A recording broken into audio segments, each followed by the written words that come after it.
मडगाव कारवार रस्त्यार तामणे हांगा कारीन रस्त्या कुशीक आशिल्ल्या विजेच्या खांब्याक धपको दिल्ल्यान कारवारचे नवे जोडपे आनी हेर 2 जाण जखमी जाले। पळयात पुराय बातमी। सुत्रांनी दिल्ले म्हायती प्रमाण नव्यान लग्न जाल्ले जोडपे कारींतल्यान मल्लिकार्जुन देवस्थानात गेल्ले। घरा परतताना रस्त्या कुशीक आशिल्ल्या विजेच्या खांब्याक मोटारीचो धपको बसलो। खांबो मोडून कारीर कोसळ्ळो। ड्रायव्हराचे नियंत्रण गेल्ल्यान ही घडणूक घडली। जखमींक काणकोणच्या समाजीक भलायकी केंद्रात दाखल केला।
सरकार कितलेय रस्तो सुरक्षा सप्ताह मनोवन राज्यात अपघातांचो आंकडो थांबपाचे नाव घेयना। लोकांचे तशेंच जनावरांचेय बळी वचत आसात।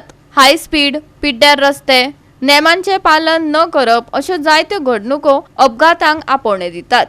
हाचेर खरसाणेन दखल घेवप ही काळाची गरज जावन आसा। गोवा 365 खातीर देविदास गांवकार, मनीषा जाधव, सानिका नागवेकर।